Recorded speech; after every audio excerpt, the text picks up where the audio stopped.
I was thinking, where are gas stations? Where are they going to be? I mean, you see electric cars now, and what's your take on some of the stuff going around? As far as electric goes, I mean, obviously that's going to be a thing, and renewables. So we're big. Our company's getting big into renewables. Welcome back to the Mac Podcast, where we talk everything about entrepreneurship, business, and real estate investing. Guys, we have a awesome episode today with another guy that's scaled a business all from the mom and pop shop, from his family, all the way up into a really big scaled gas station company today.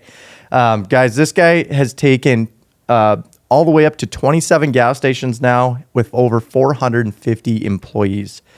Their company hauls 80 million gallons of fuel each year and over 7 million gallons of propane each year.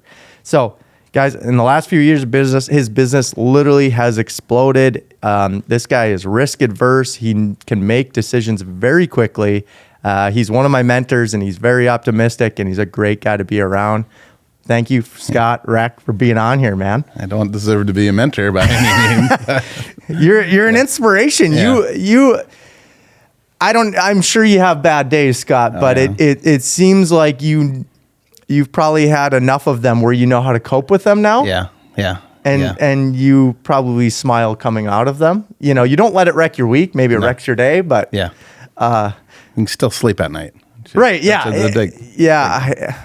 I struggled with that in business right away. Like, I let everything get to me. Mm-hmm. I was like, every small thing, but you're a mentor just because you're so optimistic, and then you smile your way out of it. I feel like you do a great job there. Well, let's talk about gas stations and put you on the spot a little bit. I was thinking, where are gas stations? Where are they going to be? I mean, you see electric cars now, and what's your take on some of the stuff going around? As far as electric goes, I mean, obviously that's going to be a thing, and renewables. So we're big. Our company's getting big into renewables. Okay. So, I mean, that's kind of, I think, just in the C-store world, and there's always going to be a need for that stopping point somehow, somewhere. But we're obviously liquid fuels driven. So whether it's bio or ethanol or, renewable gas, that type of thing. So we're looking a lot at that, which obviously big oil doesn't necessarily, not as warm to the thought process, but I guess that's where I see it's going. Okay. So we're embracing it. You're embracing it, yeah. And I suppose you have to. I mean, anything liquid, you're fully set up to deliver. Yes. I mean, do you have to change anything at the pumps, or do you have to? I'm just thinking like your corn diesel, or what is that even called? Eco. Yeah, just biodiesel. Yeah, I mean, you got the biodiesel, and then you got the ethanol with corn as well. But the new pumps now are all calibrated and set up for either E15 or E20 and the biodiesel. So different O-rings, different things in different pumps. But everything's coming that way now. Gotcha. Wow. So and I'm just talking like top of mind here. It's like we're entering this recession, or we've been entering a recession for how long? Why does gas surge? Is it just you guys wanting to make more money, or is it does oil just get more demanded, or? Yeah. Well, it's probably more of a timing thing, the smaller, and I don't consider us that large, but the smaller outfits are wanting to get out, and obviously there's opportunity in volume, and relationships that you build on another level too. So volume helps price and everything. Gotcha. else. So. Okay, so they just can't. The smaller shops just can't compete as it's. And that's not where we come from. So it's hard for us to watch as a company to see that not everybody always has the same opportunity. Gotcha. Because you own the gas stations, but that's just part of the business, right? Like, I don't know how much each business does, but you bulk fuel, and that's where you started. Yeah. Well, we started with a bulk fuel truck, just one semi and 2 bulk trucks actually. And that was in 1992. You should bring us back to that. Like, how is it your dad, or where did you start with the story? Dad started in 67 as an Amoco agent, or a Standard Oil agent at the time. And then he moved to a jobbership in 73, I believe. And so then he took over, moved from Bathgate, North Dakota to Nitchie, North Dakota, and then took a bulk truck on in Walhalla. So, but he went through the 80s, which he went through I remember I graduated in the 80s, but I remember him paying 22% interest. And back in that day, the margins on a bulk truck was, I don't know, nickel, 10 cents, whatever. So there was no way of... Because that was a recession. Yeah, it was terrible, yeah. And so fuel, they weren't making a lot in fuel. Yeah, no, it was tight. And it was kind of it was hard. It was just through the late 80s were difficult interest times and a lot of bankruptcies on farms and stuff like that. Okay. And handshake was about how most companies dealt back then. And prior to when Dad would have started, he would have, like in the Standard Oil days, they would pay once or twice a year. That was a regiment for them farmers. Wow. Well, now it's paying 10 days and cash discounts, and so it's all about cash flow, right? So, cash flow, yeah. And that works in almost every business, Gotcha. So you were. What did you do? Buy 2 trucks and you drove the second one, or he got sick. He had. I was working for a company, it was construction, BE&K out of Birmingham, Alabama, and I was moving around all over the place. I lived in quite a few different states. But he got sick, had a heart attack and a stroke, and then legally blind. And so anyhow, he needed help. So we came home and young, aggressive, just married, Missy and I, and hey, this would be fun to raise our kids back home and, have kids and opportunity of a business. It was started on the wrong foot, but no matter how you look at it, it was still an opportunity. There was a jobbership that he had earned with the Amoco of the day that would be virtually impossible for anybody just to start with one. So I had a great start. Financially, not so much, but I had an opportunity. You saw an opportunity, though. Yeah. We started with 90,000 gallons. That's when we came in. Wow, your first year. Yeah. And what year was that? 92. And then 95 we hit 3 million. So we grew. Oh, wow. Bought a couple semis and then started growing some business. And again, you obviously hard work works really well, but it's also, we were just doing a little article for some C-store stuff, and Elena's getting recognized there, which she's doing a great job. But it's the friends and the acquaintances or the mentors, as you said, that were in this industry. For me, when I started moving gallons, it just got bigger and bigger, and of course relationships. That's kind of I don't know how else it could start. Right. I don't know that you could do anything completely on your own. No, I mean you. So I mean, how many relationships How did you go from 80,000 gallons to 3 million? How many what were you doing? What was the, because you're kind of a sales. I mean, you're good at talking to people. Yeah, sales. I like sales. Yeah. I don't know that I'm much good at anything else other than maybe sales, but sales is just relationships and, being maybe aggressive and growing in Pembina County, then getting into Walsh County. And and then there was opportunities of other bulk businesses in the area. And, some of the guys went through the 80s too and had fertilizer. I mean, when they were really happening, they were happening. They were growing and growing and growing. But so we took a couple more bulk sites over and small card trolls, and then got into the C-store end of it. And what year was that? Probably, I'm going to say 90. It was probably 96, maybe, when we took over St. Thomas. And that was the first. Yeah, that was the OG. It was Nitchie and Walhalla at the time. Then that was the first one. Yeah.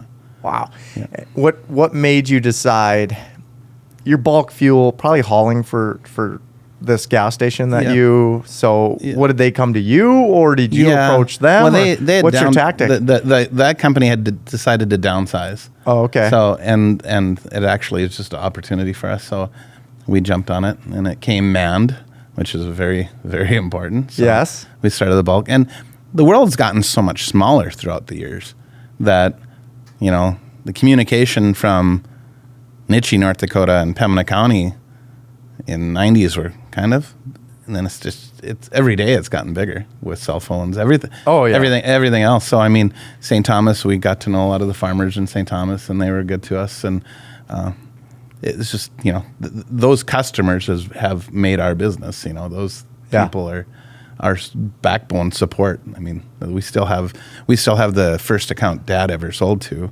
They still buy. Really? Yeah. Shady Bend Farms out of Bathgate, North Dakota.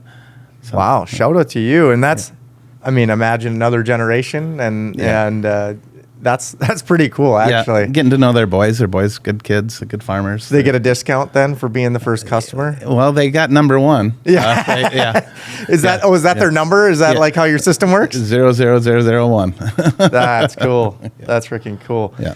So in '96, you have one gas station. You're hauling 3+ million gallons at that point. You got a few semis kind of under your belt. You have any kids by then?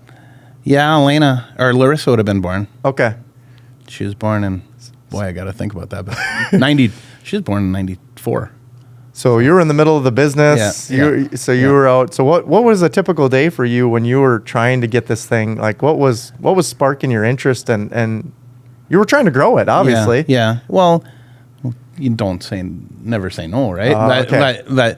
So between we hired a driver, we still have the original driver, Wade Gendron, I'd say his name.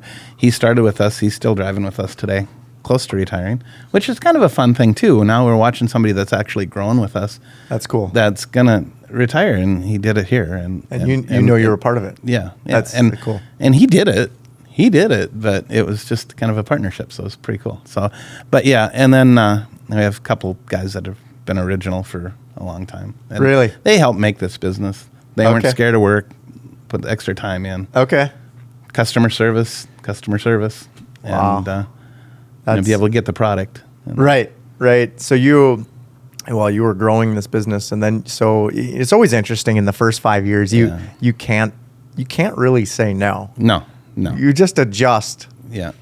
To what you need to do to get to, you kind of got to be the yes man out of the gate. Well, that's a conversation we have with our office today. Like we don't quite have the equipment to handle this project. We'll figure that out. Get the project. Yeah. Get the gallons. Yeah. And so I think that's maybe a little different mindset. Yeah. Because people want to already know how it's going to get done. Right. And I'm just the guy that's just going to try to figure out how to get it done. Right. Well, sales, I think, trump everything. Like if you got the sales coming in, like we got to figure out the rest. We even go back and forth with my GM. It's like, for sure. Well, let's find the people first before we say we can do the job. You could see it both ways, but if you don't have the sales, yes, you're going to be worse off, right? Like, and then time's of the essence, Right. Your industry, my industry, the same thing. If you can't provide instantly, it's So I mean, there's a lot to be said. And you make sacrifices, and but it's working good. Yeah, that's cool. So lead us up into like 97, 98. You must have. Did you take more? We did. More gas stations though? We moved into actually some just more bulk areas in Drayton. So we and then we got associate jobbers, like Pamela and just a lot of associate jobbers started coming and buying with us, and that helped us purchasing power, which obviously, and then you try to save your customer money, so it all works hand in hand. Yeah. And I guess that's the one thing that we've always been so transparent and honest with our accounts. Everybody is, but transparency is the best thing ever with this volume stuff, and then it just starts taking off from there. Then pretty soon you're the guy that they call to see if they want to sell their station. And there's a lot of mom and pops back then, a lot. Yeah, a lot. Well, I think there's even today. Oh yes, you're probably still finding that. Yeah. Or the kids get them and then they don't want them. Yeah, and then, no, exactly. Or they're too much work. Right. And that's a big deal. And that's one thing that kind of our niche has gotten to be more of the rural communities.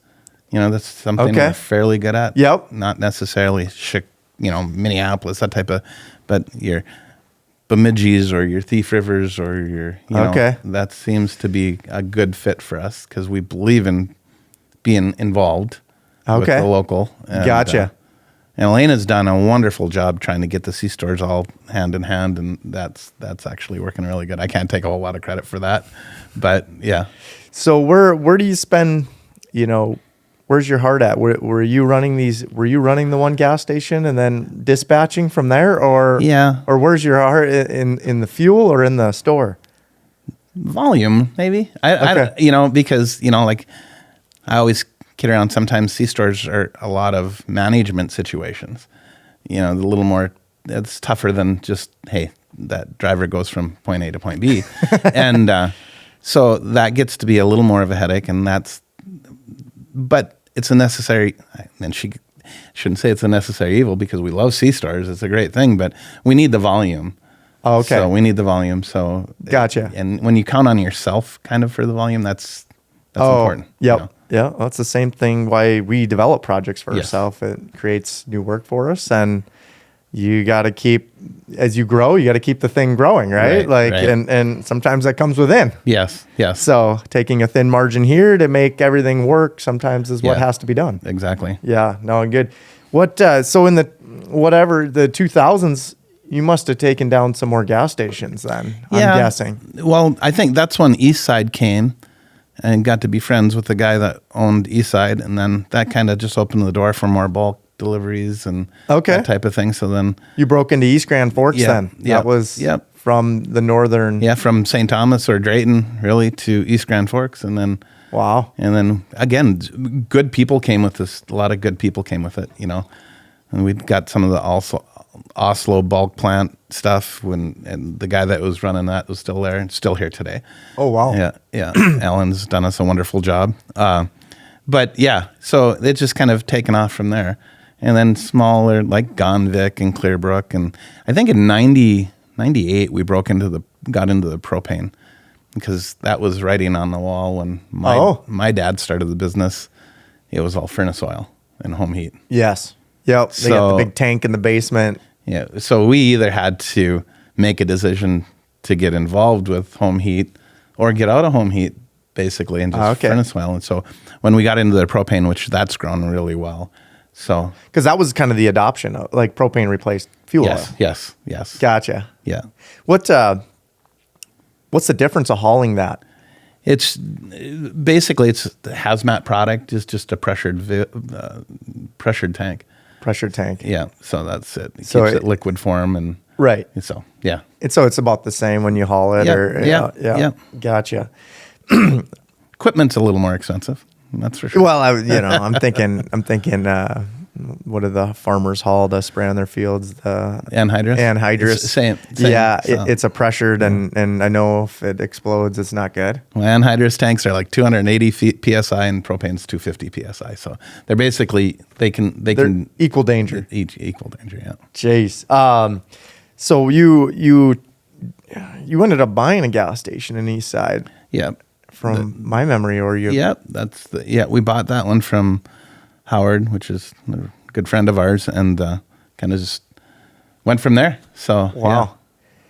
And then Grand Forks, I suppose. Then your gallons probably shot up again because you hit a bigger market. Yeah. Well, and like I said, they tend to pay attention to the volumes, and all of these larger companies try to limit their vendors. You know what I mean? Okay. To limit their risk, especially in that times, because there was a lot of risk at that time. Right. So they'd prefer one jobber take care of 10 accounts and just support their brand. Gotcha. So, just one guy that hauls for. So how do you compete with that guy? Well, depending upon, I mean, if you go to the agent or the stuttering a little bit, sorry, but you're going to like a Marathon. So a Marathon gives you got to have a 3 million gallon contract. Okay. So then they just promote the mom and pop store to you. Oh, so we're kind of, so you either got to get all in. It's just you can't start with these companies with one store. Yeah. So. No, for sure.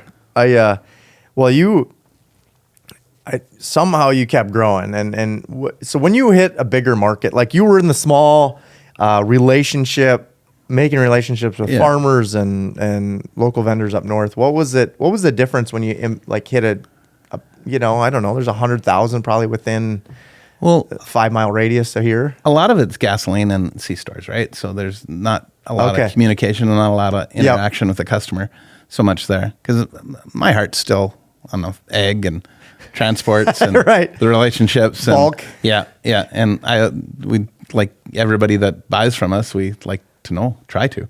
It's kind of not that way right now with gas stations. If you got one in Alexandria that you don't see the accounts, so. Right. Different. So when you take over one of these, what's like the process, like, because they're running their own mom and pop coffee maker and they're, the good old boys hang out there and they probably get upset that they sold to a bigger person, right? Like because there's change, right? Yeah. And anytime there's change. So you try not to, when we've walked in and we've tried to at least look at their policies and procedures to make sure that maybe they're better. We've bought in stations where the owners ran it better than we did, and we've bought in stations where we feel we've run it better than the owners. But so it's always learning in the territory, right? And it gives customers an opportunity to look. But I think we've got a pretty good personal touch with all of them, and it starts at our managers. Those managers are so key. They keep people the customer coming back. Yeah. And they're the front line of our business. And if they've got a smile, normally the customer does too. So that's good. See, look at you. Your smile is wow. It's just everywhere now. Yeah, we'll try. You should have your face on every time they leave. It should say thank you. No, it's not all smiles. It's not all smiles. Yeah. But thank you. That is good. Yeah. So I'm thinking, so you mentioned which is interesting to me because a gas station, pretty, as my simple mind would think, a fairly simple, business. Operated a lot. I don't know, there's millions in the country. Yeah. When you look in their policy and procedures, do you take any critiques into your own policy procedure or? Yeah. And see, I was less, it's gotten a lot more, obviously, because just like you said, Mark, we'd walk into the station, just kind of do.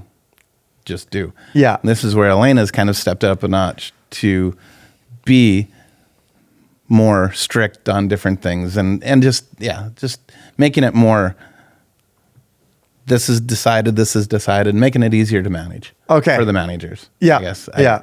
She'd probably be better to talk on that subject than me, but we'll get her on here. Yeah. You need to. I want to get her on here. Yeah. Because she's, like I said, she's running, probably 250 people basically, or I say run, that's not right. She works with 250, so. Yeah. Well, she's the head to chop if they're all mad at her. Yeah.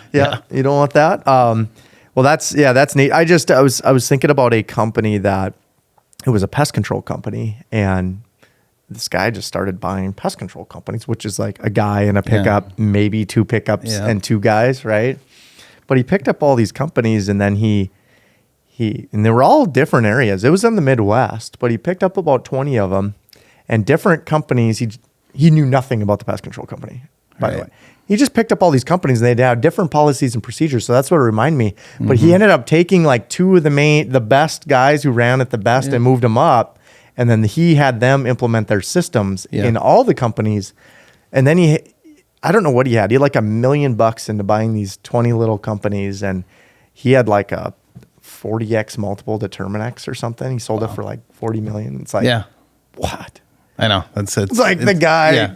It's so it was just interesting. Have you ever moved up any of your managers that just sit within because they're wow, they're a rock star and we want their station to run like that station? Yeah, elevating quite a few people, and I think of the Thief River story. We bought a couple stores from Mike Berry, which is a great guy. I think you've met him. Yes, and he had them. We learned a lot from him. So that we want to elevate. Now that's what we want to get our point out there to our people, to the people that work with us. And I don't look at them as employees. I look at them as partners. Yeah. And that's how I kind of feel about all our people. So we want to elevate all of our people. We want to have that person that worked as the cashier throughout high school, and if they go to the accounting end of it, take a look at us down the road when they're done with college. So we want to build that, and people build businesses, right? And I think that's where it starts. So, and we're trying to get that a little. I've never in a million years thought I would be having this amount of employees or partners either, you know. So it's still a little bit overwhelming for a guy sitting in the seat too. So right, yeah, I couldn't imagine, honestly. It's like how do you, and maybe this is Elena's problem, but how do you, like, I see billboards every convenience store, 18, 19. I'm waiting for them to say 20 at some point, or maybe it's getting back to 17, 16. I don't know. Yeah. What's the challenges with hiring? How are you trying to overcome some of that? And that's just, it starts at the leader, right? So hopefully the managers and can get a great working, but great working area. I want an area. Can't even think of the word I'm wanting to say, but like the town or like, well, just the environment, just to be able to work with the people. We're pretty family orientated as far as the business goes. So they matter, right? So as long as giving them a good environment to work in is key. Yeah, no, it's true. Culture's everything. Yeah. Anyone can have a job. They can go across the street and get a job at a new. But if people enjoy their environment, they are 10 times more likely to stay. Yep. No, for sure. If you just got a number results driven business where Scott doesn't care, he just wants to hit 100 million gallons this year, and the culture sucks, no one's going to stay. It's it's just exactly. Fine. We see that a lot. Culture is something we spend a lot of money on, and we just try to keep building it. It's team. Yeah. I like how you said partners, because most employees, I never hate to just see them that this is a job. Like, we're on a mission to execute and achieve together something great. Yes. And I'm the vision for you. I need your help, though. Yeah. I can't do this by myself. Yeah, we can't do it alone. Yeah. Even though you probably tried at some point. Oh, yeah. Yeah. Well, every day. Every day. But yeah. You walk into these stores, and like I say, if they have a good experience, and interviewed some people yesterday, and, I think our reputation is pretty good out there. So we're word of mouth is another way, and it's just, it works, right? So, yeah. Word of mouth goes much further when it's when it's positive. It doesn't even go as far as you'd want. If it's negative, it goes really far. So I think as long as you got a great thing going, a lot of happy people, and no matter what store I go to, I think they're smiling. So maybe you butt off into them or something. Yeah. Hopefully. So in the 2000s, you must have started taking down, maybe up to 2010. Where were you at that point? Probably right up to 2010, probably 8 to 10 gas stations and some associate jobbers. And then after that, our big growth was just last year when we bought 11 stations. Wow. And the relationship there is just because we were going to solid account for a grocery company out there. Okay. And actually met with them, and they had, obviously, and we were trying to save the business, so they had bought in some business to keep their business. Oh. In the grocery end of it, to keep, rather than lose it to other majors. Vendors, which wouldn't use them anymore. Yes, right. So that's kind of, and then we stumbled upon that. We were doing a food tasting, and we were all there, and I was talking to the owner, and she'd said, well, we'd be interested in marketing. She had 8 of them, and then there was 3 others that came with it too. But so, that was our big growth, was just a year ago. Wow. What is it like owning 8 gas stations? I don't know, how many gallons were you doing at that time? I just want to pull you back, because this is where you're like in the mud zone, right? Like you're not big, you're not small though anymore. Yeah, probably. I'm just trying to remember if back in 2010 we were probably doing, I don't know, 20 million, that type of thing. So, but we were doing we do a lot of wholesale too, Okay. So we were hauling to other jobbers, so other 100 or 1 million gallon jobbers. It was their product, or it was our product, selling to them, and they're bringing it to them. What's a jobber? Is that another store? Yeah, no, a jobber is like, we're a jobber, so we own the jobbership. So we're a marathon rep. So then we market to the end user, or the associate jobbers is terminology that we use. Associate jobbers, huh? I never heard of that. And so that would be like the thing on the canopy, like you see Marathon. Well, no, that would be like, another oil company that's buying from us. Yep. So, I probably use Chris at Downs. He's a good customer. It's up North Oil, actually, in Langdon. Okay. And he buys product from us. So he does his own thing. He's doing the same thing we're doing. He just use your product. We use the product. Yeah. Gotcha. So he's branding, but it's still your stuff. Yeah. Got it. Yeah. Okay. So a jobber. That was interesting. So were you wholesaling it from the beginning, or did you just start doing that more to get more gallons? Yeah. The idea, obviously, growth, right? So getting other associate jobbers is really huge because that adds to the gallons. So, right. But that's how we built our business too, because we started selling to the people that we purchased. Right. So we get accustomed to those gallons and then, build a relationship. Yep. And, I go back to Thief River because that's a good one. It took me 8 years to sell them 1 gallon. And once we got them, we sold them for probably 8 more years. And, wow. And then we kind of built a relationship and then he sold to us. Wow. So that's, in a perfect world, you want to do all of that, get accustomed to the business and right. then be able to either purchase them or. Right. So if there's a listener listening to this that would be, maybe he's got that single guy that runs to his 5 gas station, or maybe, he's got his own brand, a jobber, I guess we would call that. What, they're retiring. How would you go and approach them, or how would they get a hold of you? Yeah. It's a pretty small world in the petroleum world too. So, and they know your names there. Yeah. Just about, we have petroleum conventions. Okay. So you have North Dakota Petroleum, Minnesota Petroleum. So you're all there. So you end up running into people, and there's people that are looking at getting out, and there's people that are looking at getting bigger, and got it. That type of thing. So it's all about that. And the one thing that we do, we're kind of a one-stop shop, which is, I think, has been very important to our business. We, from the transportation to the, we do it all. Yeah. A lot of the gas stations, they don't have transportation, so they're at other people's beck and call, Gotcha. So I think that helps us in our growth for sure. Gotcha. I should put you on the spot. So if you were to double down in one area of your business, the fuel or the convenience, what would it be? Well, I wouldn't have said this. I'm going to ask Elena the same question. Yeah. The C-stores are they're good. I mean, good? and if volumes are good, and again, that was never our intentions. That kind of we just stumbled upon that because we need to have some skier gallons, Right. So, but yeah, the C-stores are kind of the way to go, and we like wholesale too. So, I mean, there isn't anything we do that I don't like. So, well, hey, that's good. Yeah. That's good. I'm sure adjusting, like you said, adjusting from wholesale or bulk fuel, 10 guys, 20 guys. Yeah. Not convenience store, more 200, yes. or whatever, yes. 10, 100, 200. Because what does it take? I found this really interesting, and I don't know if I know this correctly, but what does it take to run a convenience store? Like, we got one in Grand Forks here. How many people is ideally a really good situation to run that store? Probably 24 to 30. Wow. Full and part-time, so I would never think that. Yeah. And that's on a bigger store. Some of them you're 12 to 16.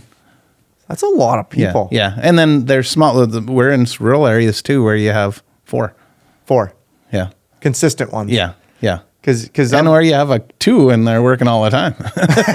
but it's kind of nice, but not common anymore, I'm sure. No. And you got, and it's getting more competitive on these low end blue collar jobs. I mean, you're going to get up to $20 an hour. I mean, it's just crazy if you have some experience in convenience stores. So, if you want a great culture and a great job, though, I would hit up Northdale. Yeah. They they build some beautiful stores. You have some beautiful stores all over the place. Yeah. We got to build them, which I'm thankful for, and part of the process. And we kind of wung it together on, I didn't build convenience stores, and you've never built a convenience store, but we put something together in Thompson. That was nice. That was fun. That was interesting build, but it seems like it does pretty well today. That sucker's busy all the time. Yeah, it's good. It's a good area. People are good to us there. Right. There's competition, right? Like, you're a disruptor of. I'm a disruptor, right? Yeah. Like, we're just the small guys starting to get into the big world of what we're doing. Yep. what's some of the challenges with that? What, do they, why do you, what do you think, or what do you see? So that's tough. But location for one, and just people, because the people win, and not necessarily the office by any means, but our people out there. So it's all about service. Obviously competitive, stay competitive. Yep. But at the end of the day, it's all about the people, who we can bring in. So yeah. Do you find any challenges from your big vendors, giving you the call or giving you the stay out of this area, Scott, because I know what you're doing? No. None of those. No. It's, for the most part, it's a lot of your competitors, we will have a drink together at a petroleum marketers. Kind of, okay. We don't share a whole lot of information. You kind of got to get out of the tri-state area to share, where you're not competing. Right. But just new, with the car washes and the apps and the development of that stuff is probably a little over my head, but I think we've got the staff now, like with Elena and her team. They meet once a month now, and they're coming up with different ideas. That's awesome. And throwing suggestions at me that I wouldn't have thought of. So, again, we're right back to we're only as good as they are. So they're doing a good job. Well, Elena's done a good job. You have a really good team, and that's a special thing when people underneath you are doing things. Oh, for sure. As in your position, in my position too. It's like when they start bringing ideas, like I didn't think about that. Probably is a really good idea. Yeah. And I think that's probably the best thing about just being in business. That I'm not. We just had this conversation the other day. It doesn't bother me to be told that I'm not thinking right. Oh, yeah. A bit stubborn, maybe with more family that way. But it's if they've got better ideas, we're sure open to. Yeah. And that's one thing I think my father taught me probably most of all. Because when he got sick, I took over the business, and like I said, 92. He didn't offer me really anything. He just kind of let me learn on my own. Yeah, and that was actually probably the best thing he could have ever done for me. So, yeah, I think you have a special. You are able to make decisions quickly, quicker, and the people who are going to scale in life, you can be a methodical, slow. Decide forever. You're not going to go anywhere. In business, you have to calculate the decision in your head, make the decision. Like you have a special gift with that. Yeah. And that's why you're scaling. That's why you're a good vision. Probably has such a great vision for Northdale. Had some failures because of that too. Right. But you learned. Yeah. Right. No, like they were learning experiences. And but I think, and I really believe that's one thing, like my family will say, I'm quick to make a decision. And that's right or wrong. It's right or wrong, you have to make the decision though. Are we going to do it or are we not going to do it? Let's haws aside. I want to make the decision or I don't want to make the decision, and let's just live with that. And that, if we have troubles now, we do more meeting, and sometimes we wait to talk about things, and sometimes that's been a bit of my frustration with being in business. Is I've never really had to do that before. So we're kind of trying to do that, make good decisions. But like a board decision instead of a Scott decision. Yeah. Sometimes it happens as your business grows. Yeah. Everyone has to eat. You can press the decision though, and let's make the decision though, and move on. And everyone has their own calculations, and feelings and brings the emotions. And that's probably the toughest thing. We talked about working with women versus working with men. It's like, there's a whole deal there. They're all awesome, but we love them all. But you have a really special thing with adapting too, because when you started out, you bought the convenience store. It's like, that wasn't, was your dad going to do that? He'd always had the idea of wanting to. Oh, he did? Okay, cool.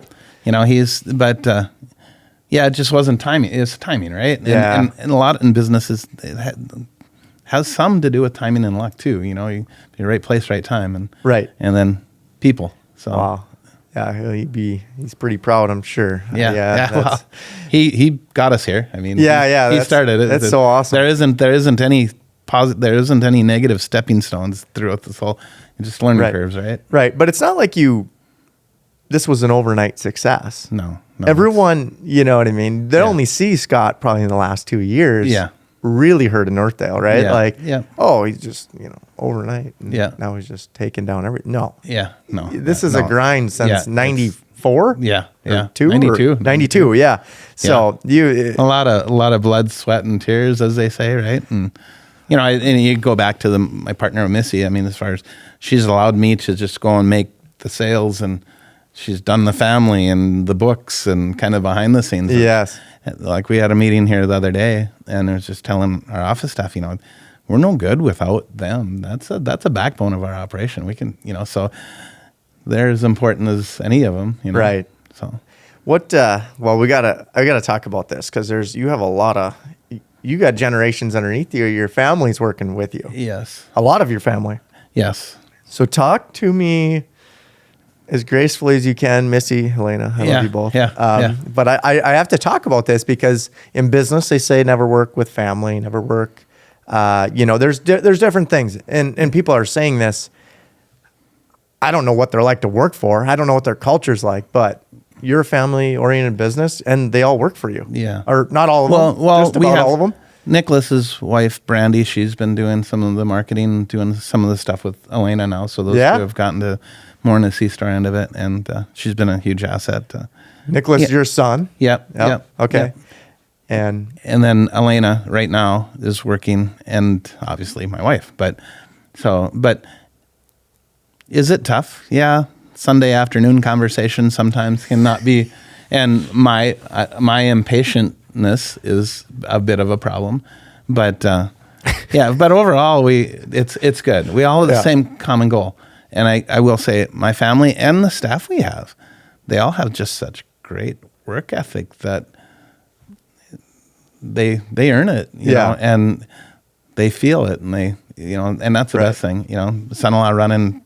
We got 75 pieces of equipment that we're keeping on the road, So, so that's a big job too. And same common goal, right? Wow. Same outcome. That's freaking awesome. And well, I work with my wife too. So I mean, I can vouch for the dinners, and talking about the day or the week or the things that bother you and you just end up doing it when you're in business. There's work-life balance where people go to work and then after work don't think about work. And I don't know. I enjoy working. I know you enjoy working too. I do. And it's like I don't balance them. I still go to my kids' activities, but I'll answer a phone call and sell something. Well, it's just and maybe it's where we sit, right? But I don't ever feel it's work, right? By taking, so I'm always at work. I feel, I'll never not take a phone call.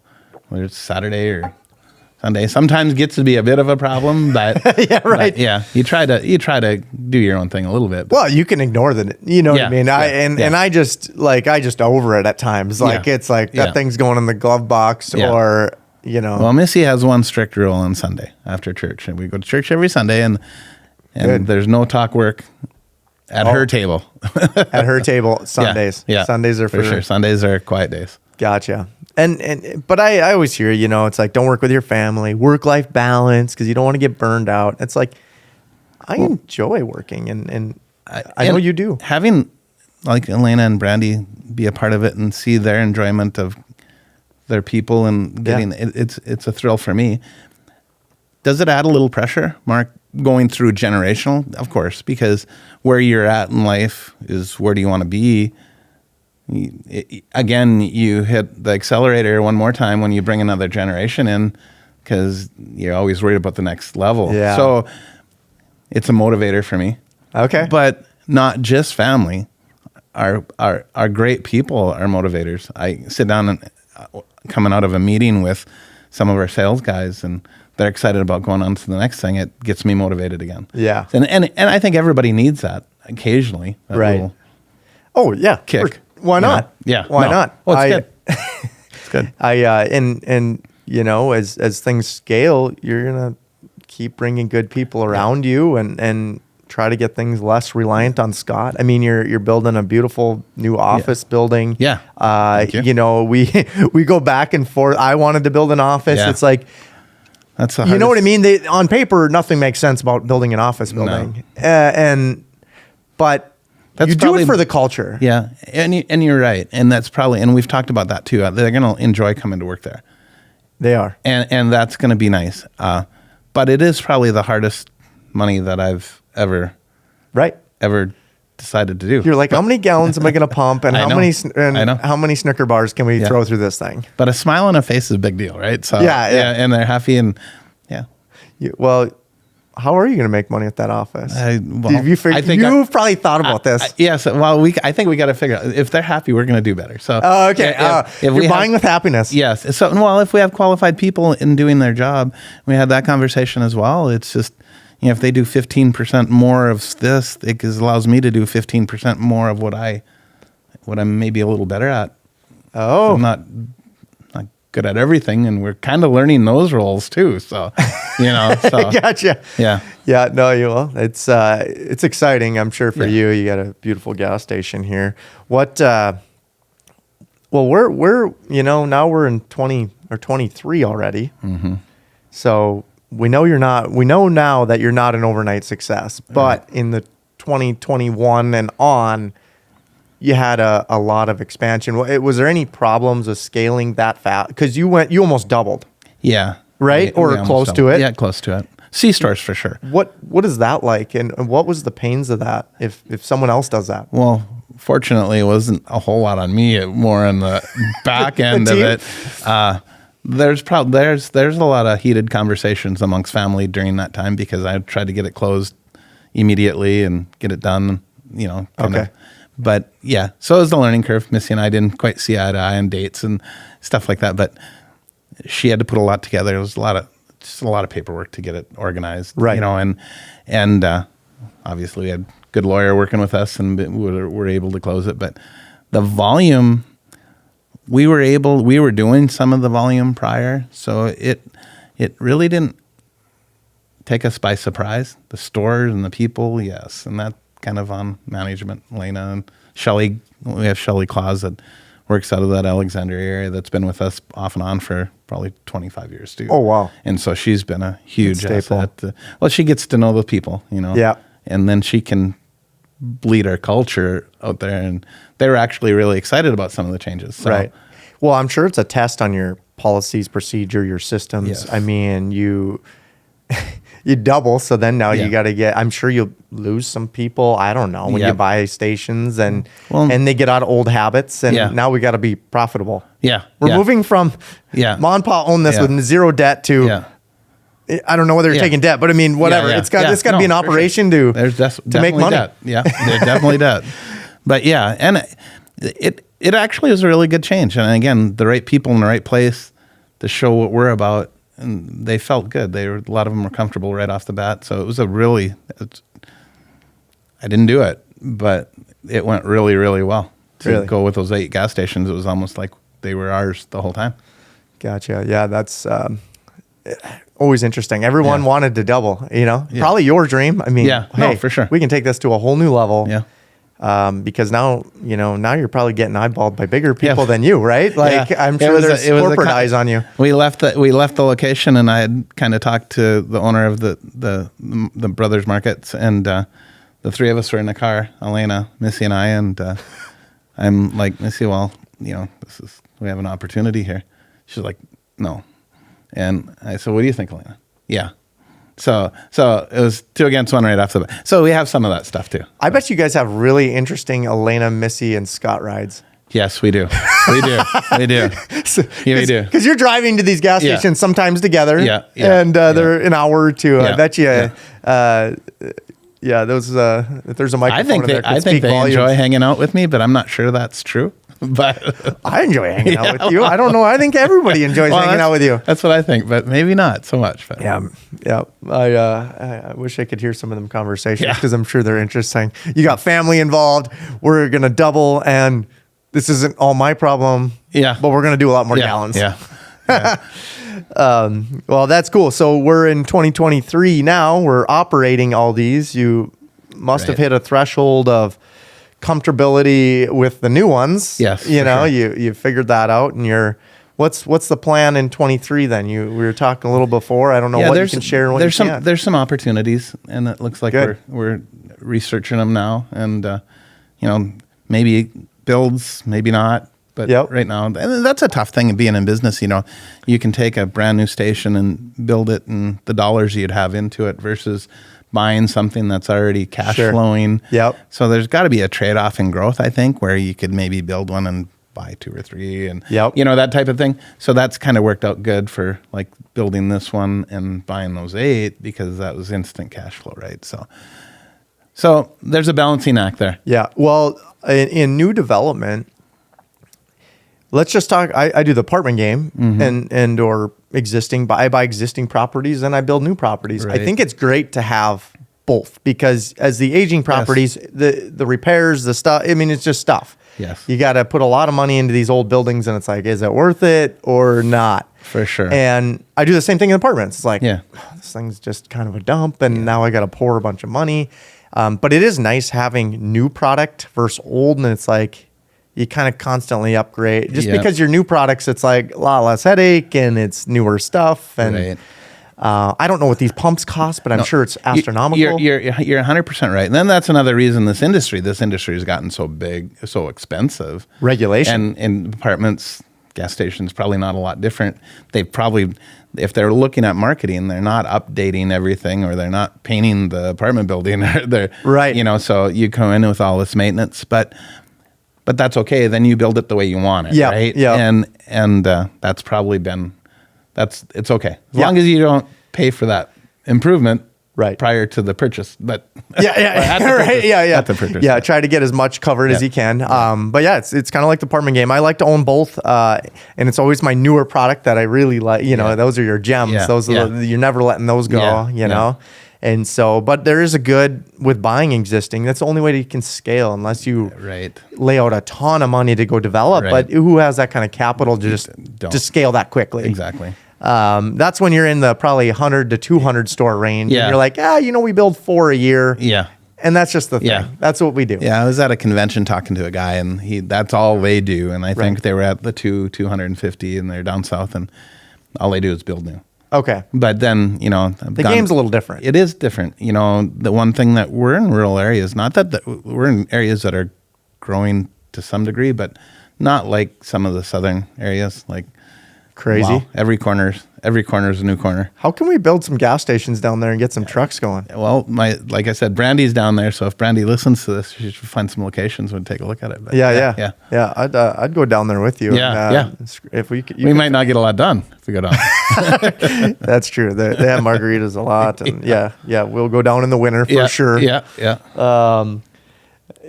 Cool. So where I always like to talk about this. Like, where are you headed then? Where do you we talked about 200-300 gas stations. Is that even in your mindset right now, or is it? I don't know. Is there a number? There isn't, Mark. I don't. There really isn't. Just to continue to do what you do, and like everybody's, like from day one, what are your goals? Where are you at? Yeah. Where are you at? I don't know that I'd ever stop. So I don't know. It's kind of just driven. You're an entrepreneur, just wants more. Yeah, just driven. Yeah. You have a team now. Yes. What's their vision? I know your vision. Cleaning up after me. you don't have at 400 gas stations. I'm like, I'd be pretty good if that's what I. That would be pretty good. Yeah. Okay. I'm just throwing out a number. Well, we've talked about a little of that, as a group, and we've talked maybe in the next couple of years to be at 50, and the volumes. We talked about goals there too. So, yeah, we are looking forward to all of that. But like I said, it's just kind of as it comes, right? So, I gotcha. Okay. Well, that's good. You didn't scare any of your people. No. Well, no, they worry about what I'm doing. His eyes sparkled though when I said 400 stations. Yeah, for sure. It was like a billion, billion gallons. How cool does that sound? That sounds pretty cool. Yeah, they'd know you. They know. Yeah, so when you hit that level, they know who you are. Yeah. Well, maybe when you go down south, you hit it. Yeah. No. Your team's probably freaking out, right? Yeah. Listening to this, like, oh gosh, now you got them really thinking big. Yeah. And you got to get around big people to think that big. Oh yeah, you do. which team sometimes doesn't understand where you come from. It's Right, like, right. we're doing a good thing. Let's keep expanding. Right. A lot of our team really understands, and, even talking to dispatch, and we've got a new dispatcher in there that does wonderful. And he's just, I hear him once a week say, I'm just excited about more growth. Let's get more people. He's excited. And that, again, helps me. That's when you're having fun, when everyone's winning, high achievers are keeping each other accountable. Yeah. It's like, Scott, we need a couple more trucks. I can get this. Right. And then that's when it gets fun. Yeah. That's when business really gets fun. Well, here I got a few questions to kind of close this out. Okay. What's your biggest fear? It could be in business, could be in anything, but what's your biggest fear? Well, failing. Yeah, I say the same thing.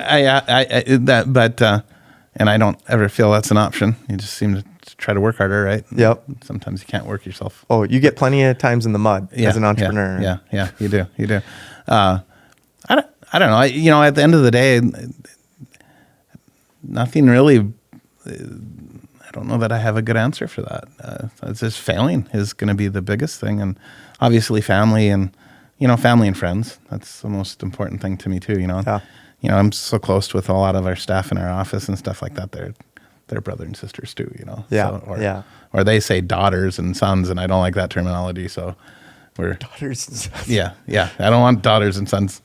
They call Missy and I mom and dad of the office. Yeah. So that's. Yeah.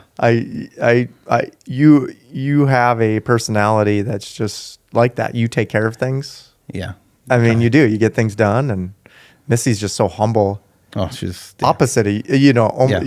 Opposites attract because you guys are like living proof of that. My wife and I the same way. It's like I want more. She wants the same. Yeah. It's like no. Let's keep going. Yeah. It's like I said, a lot of the growth didn't come with conversation around the supper table. It happened, and then we figured out how to handle it. Yeah. And she's, again, to have a partner, to have the same vision, even just one behind with you, because at the end of the day, you're only as good as the person behind you as well. Yeah. And if they got your back, it matters. So this is very intelligent and always supports the decisions I make. Right. Not always likes the decisions, but always supports them. Always supports them, yeah. You need a partner that supports what you do. Otherwise, you're not... If they're hurting your dreams or not going for your dreams, I hope you're not married, but your boyfriend and girlfriend, it might be time to look on, because find someone to support, push you when you have the bad days. It's like, well, what are you going to do? Are you going to pout about it or figure it out? Well, I've told my kids the same thing as they've married and gone off and done that, and they've all met and married guys or girls that are driven as they are, and it's so fun because you get there twice as fast if you work together on that, as far as I'm concerned. Absolutely. Because if you're always battling and one's trying to win, one's not. Can't do anything. No. Yeah. You're tied. Yeah. So what would picture yourself 75-year-old, wherever you're at, wherever you envision, what would you tell yourself right now? What do you think your 75-year-old self is telling yourself, about, how old are you? 50? 56. 56. Yeah. So what do you think you'd be saying about your 56-year-old Scott? I don't know. Maybe take more time to enjoy. I don't know. Maybe I would say that, but honestly, I enjoy what I do, and I don't miss my grandkids' activities. I have never missed my kids' activities. Right. None of our people have missed any of their kids' activities. Yep. So I've really enjoyed what we've got going on. So I hope we're still making it when I'm 76 years old, and I hope the generation's gotten it taken care of. Again, I don't really know, because I'm taking as many chances as I think I dare. Okay. And I don't know that I would say she should have took more. Yeah. I think that every day. Yeah. But I don't know if I'll say that. You know what I mean? Well, if you can make your 75-year-old self pretty proud, because you can't you can still do stuff when you're 75, but you're going to hopefully be doing less. Right. Well, I'll go back to that. Maybe a guy should have, maybe 76 got more focused in real estate.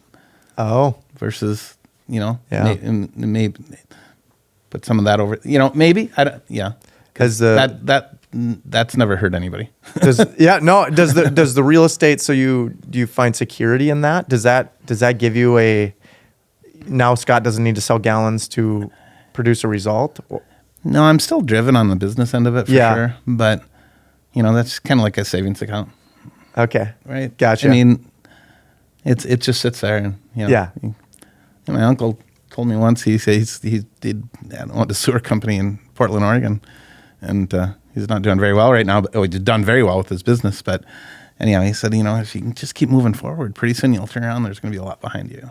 Gotcha. And he's right about that. Yeah. Might be a lot of scrap iron, but there's a lot of stuff back there. So, right. So. Well, I think your swap, like mentioning the real estate too, you had all these trucks.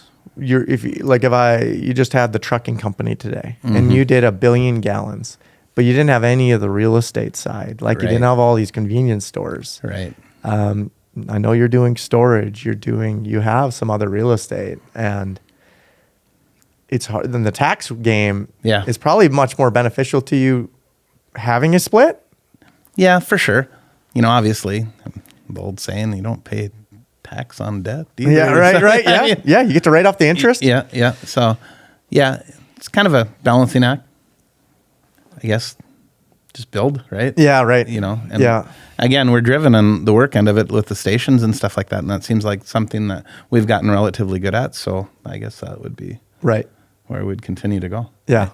No, it's good. It's good. I didn't take care of you till you're 75. Yeah, I'm sure you always wish you always buy more real estate. Yeah, so right. Yeah. It seems to go up in value. Exactly. So what does, one last question here. We'll wrap up. What does unfollow the herd mean to you? Unfollow the herd? Unfollow the herd. Unfollow the herd. Take your own path. To me, and not listen to, just kind of learn on your own would be my, I don't know, is that a good answer to that? I mean, because how do you, if you stuck to the path in your career in 92, we wouldn't have done much. You wouldn't have done much. Well, where would you be today? If we just stuck to the area where we'd be operating out of, Missy, North Dakota, probably doing the same. I think we'd be fine, and maybe less stress. But for sure, yeah, I think as far as that comment goes, it's just choose your own path and go for it, right? Yeah. Is there? There's always fears, though, right? There's fears of unknowns. Yeah. You came to East Grand Forks and obviously kept doing things and kept going with it. That wasn't a common path, I don't think. No. And there's probably a lot of uncertainty there. That was a big move and life changing. We're niche, Pembina homegrown people, and right. And it was a big move, and it's turned out to be fine. And in today's world, you can operate almost out of anywhere, but it helped in the growth end of it too, and relationships. So yeah. Sure. I appreciate you, Scott. Yeah, thanks for having you on. Thank you. We'll get Elena on here soon, so keep her aware. But appreciate it, buddy. Awesome. See ya.